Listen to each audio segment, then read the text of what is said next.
পরীক্ষায় ইংরেজিতে ভালো নম্বর তোলার জন্য একটা জিনিস কিন্তু আমাদের জানতেই হবে, আর সেটা হলো নাউন ফ্রেজ। আজকের এই আলোচনায় আমরা ঠিক এটাই শিখব, কিভাবে নাউন ফ্রেজে মাস্টার হওয়া যায়। চলুন শুরু করা যাক। তো আজকে আমরা কি দেখব? প্রথমে বুঝব নাউন ফ্রেজ জিনিসটা কি, তারপরের বিভিন্ন অংশ নিয়ে কথা বলবো, বিশেষ করে ডিটারমাইনার্স নিয়ে একটু গভীরে যাব, আর তারপর আসবে সেই গোল্ডেন রুলটা, যেটা পরীক্ষার জন্য সবচেয়ে জরুরি। সবশেষে একটা ছোট্ট সামারি আর প্র্যাকটিস তো থাকছেই। তো চলুন একদম প্রথমে চলে যাই। Section 1, what is the noun phrase, মানে সহজ বাক্য থেকে কিভাবে আমরা আরও জটিল বা কমপ্লেক্স বাক্যের দিকে এগোতে পারি সেটাই দেখব। একটু খেয়াল করলে দেখবেন এখানে দুটো বাক্য আছে। বাদিকে র্যাম স দ্য কার, একদম সহজ, তাই না? আবার ডান দিকে দেখুন, all the 5 good boys from our school saw the shiny new car. দুটো বাক্যই কিন্তু ঠিক, কিন্তু দ্বিতীয় বাক্যটায় অনেক বেশি ডিটেলস আছে, অনেক বেশি তথ্য, আর এটাই কিন্তু পার্থক্য গড়ে দেয়। এখন প্রশ্ন হলো, কোন ধরনের বাক্য একজন পরীক্ষককে বেশি ইমপ্রেস করবে আর নম্বর বেশি এনে দেবে? অবশ্যই দ্বিতীয়টা, তাই তো? আর এই ধরনের সুন্দর বর্ণনামূলক বাক্য লেখার আসল কৌশলটাই কিন্তু লুকিয়ে আছে এর বিভিন্ন অংশকে চেনার মধ্যে, আর তার মধ্যে সবচেয়ে জরুরি হলো নাউন ফ্রেজ। আচ্ছা, নাউন ফ্রেজ বোঝার আগে আমাদের তো জানতে হবে ফ্রেজ জিনিসটা কি, তাই না? খুব সহজ করে বললে, ফ্রেজ হলো কয়েকটা শব্দের একটা গ্রুপ যার একটা অর্থ আছে, কিন্তু এর মধ্যে কোনো ফাইনাইট ভার্ব থাকে না। মানে এটা একটা সম্পূর্ণ বাক্য নয়। যেমন ধরুন, ইন দ্য ফিল্ড, মাঠে, এটা একটা অর্থ প্রকাশ করছে, কিন্তু বাক্যটা সম্পূর্ণ নয়। তার নাউন ফ্রেজ কি? সোজা কথায়, যে ফ্রেজটা একটা নাউনের মতো কাজ করে সেটাই নাউন ফ্রেজ। মানে এটা বাক্যের সাবজেক্ট হতে পারে, অবজেক্ট হতে পারে, আর এর মধ্যে সবচেয়ে গুরুত্বপূর্ণ যে শব্দটা, যেটা কিনা নিজেই একটা নাউন, তাকেই আমরা বলি হেড। তো চলুন এবার নাউন ফ্রেজের একদম ভেতরে ঢুকে দেখা যাক এর মূল উপাদানগুলো কি সেটা একটু ভালো করে বুঝে নিই। দেখুন, একটা টিপিক্যাল নাউন ফ্রেজের সাধারণত এই 4টে অংশ থাকে, আর এদের একটা নির্দিষ্ট অর্ডার আছে, একটা সিরিয়াল আছে। সবার আগে বসে ডিটারমিনার, তারপর প্রি মডিফায়ার, মাঝখানে থাকে আসল হিরো মানে হেড, আর শেষে বসে পোস্ট মডিফায়ার, যেমন the good students of this class. এই যে হেড, এটাই হলো নাউন ফ্রেজের আসল বস, মানে পুরো ফ্রেজটার মূল যে শব্দ সেটাই হলো হেড। সাধারণত এটা একটা নাউন হয়, আর সবচেয়ে গুরুত্বপূর্ণ বিষয় হলো বাক্যের ভার্ব কিন্তু এই হেডের কথাই শোনে, মানে হেড সিঙ্গুলার হলে ভার্বও সিঙ্গুলার হবে। এবার আসি ডিটারমিনারের কথায়। ডিটারমিনার কি করে? আর নাউন ফ্রেজটাকে ইন্ট্রোডিউস করে, মানে শুরু করে, আর এটা হেড নাউনের আগে বসে। যেমন ধরুন, দ্য, মাই, দিস, এই শব্দগুলো। প্রি মডিফায়ারের কাজটা কি? নাম শুনেই বোঝা যাচ্ছে এটা হেডের আগে বসে তাকে মডিফাই করে, মানে তার সম্পর্কে কিছু অতিরিক্ত তথ্য দেয়। বেশিরভাগ সময় অ্যাডজেক্টিভই এই কাজটা করে থাকে। ডিটারমাইনার আর হেডের ঠিক মাঝখানে এর জায়গা।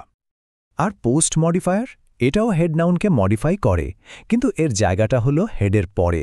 প্রি মডিফায়ার আগে বসে, পোস্ট মডিফায়ার পরে বসে, সোজা হিসাব। যেমন অফ দিস ক্লাস বা ইন দ্য ফিল্ড, এগুলো হলো পোস্ট মডিফায়ার। আচ্ছা, ডিটারমিনার নিয়ে আরেকটু গভীরে যাওয়া যাক, কারণ পরীক্ষার দৃষ্টিকোণ থেকে এটা কিন্তু খুব জরুরি। বিশেষ করে এদের বসার যে একটা নির্দিষ্ট নিয়ম বা অর্ডার আছে, সেটা আমাদের জানতেই হবে। ডিটারমাইনার কিন্তু কয় রকমের হয়, যেমন আর্টিকলস, মানে এ, অ্যান, দে; পজেসিভস, যেমন মাই, ইয়োর, হিজ; আবার নিউমেরালসও আছে, মানে 1, 5। এছাড়াও কোয়ান্টিফায়ার্স বা ডব্লিউ ওয়ার্ডসও ডিটারমাইনার হিসেবে কাজ করে। সবচেয়ে মজার আর গুরুত্বপূর্ণ ব্যাপারটা হলো, এই ডিটারমিনারদেরও কিন্তু একটা হায়ারার্কি আছে, এদের বসার একটা পাকা নিয়ম আছে। সবার প্রথমে বসে প্রিডিটারমিনার্স, যেমন অল, বোথ; এরপরে আসে সেন্ট্রাল ডিটারমিনার্স, যেমন দ্য, মাই; আর শেষে বসে পোস্ট ডিটারমিনার্স, যেমন 5, ফার্স্ট। এই অর্ডারটা কিন্তু একদম ফিক্সড। এই উদাহরণটা দেখুন, অল দ্য 5 গুড বয়েজ। এখানে অল হলো প্রিডিটারমাইনার, দ্য হলো সেন্ট্রাল ডিটারমাইনার, আর 5 হলো পোস্ট ডিটারমাইনার। একদম নিয়ম মেনে বসেছে। আমরা কিন্তু কখনোই দি অল 5 বয়েজ বা 5 দি অল বয়েজ বলতে পারবো না। এই ক্রমটা মনে রাখতেই হবে। তো এতক্ষণ তো আমরা নাউন ফ্রেজের গঠন শিখলাম। এবার আসছি সেই জায়গায় যেটা পরীক্ষার জন্য সবচেয়ে বেশি গুরুত্বপূর্ণ। এটাই হলো গোল্ডেন রুল। এই নিয়মটা জানলে সাবজেক্ট ভার্ব এগ্রিমেন্ট সংক্রান্ত বেশিরভাগ ভুলই আর হবে না। চলুন একটা পরীক্ষা হয়ে যাক। এই বাক্যটা দেখুন, এ বাস ফুল অফ প্যাসেঞ্জার্স ড্যাশ দেয়ার। শূন্যস্থানে কি বসবে, ওয়াজ নাকি ওয়্যার? অনেকেই হয়তো প্যাসেঞ্জার্স শব্দটা দেখে ভাববে এটা তো প্লুরাল, তাহলে ওয়্যার হবে। কিন্তু সত্যি কি তাই?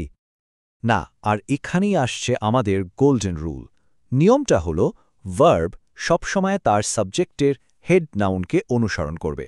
ভার্বের পাশে কোন শব্দটা আছে সেটা বড় কথা নয়, বড় কথা হল হেড নাউন কোনটা। তাহলে আগের বাক্যটাতে ফেরা যাক। এ বাস ফুল অফ প্যাসেঞ্জার্স, এই পুরোটা হলো সাবজেক্ট।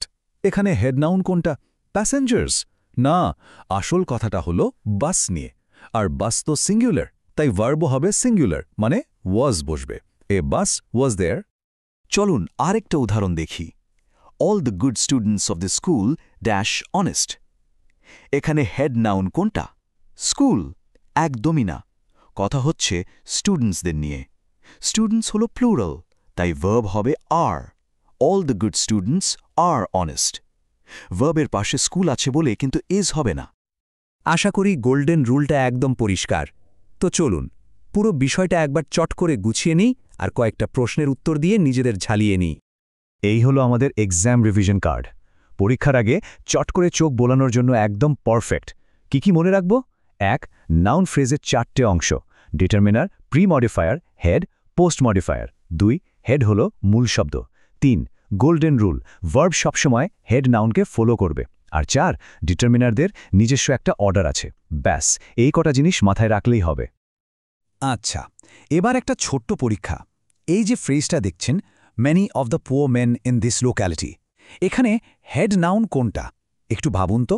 ঠিক ধরেছেন, হেড নাউন হল মেন, কারণ মূল ফোকাসটা মানুষদের উপর, এলাকার উপর নয়। শেষ প্রশ্ন। The test of these apples dash amazing. এখানে ইজ হবে না আর? গোল্ডেন রুলটা কাজে লাগান। এখানে মূল সাবজেক্ট কি? আপেলগুলো না আপেলের টেস্ট বা স্বাদ? টেস্ট হলো সিঙ্গুলার, তাই সঠিক উত্তর হবে is. The test is amazing. তো এখন যেহেতু একটা নাউন ফ্রেজকে কাটাছেঁড়া করতে শিখে গিয়েছেন, ভেবে দেখুন তো একটা সাধারণ বাক্যের আড়ালে আরও কত কি লুকিয়ে থাকতে পারে। আসলে নাউন ফ্রেজ বুঝতে পারাটা একটা বড় ধাপ। এটা আমাদের শেখায় যে প্রত্যেকটা বাক্যেরই একটা নিজস্ব গঠন আছে, একটা স্থাপত্য আছে। আর সেই নিয়মগুলো একবার জেনে গেলে পরিষ্কার আর জোরালো ইংরেজিতে লেখা বা বলাটা অনেক সহজ হয়ে যায়।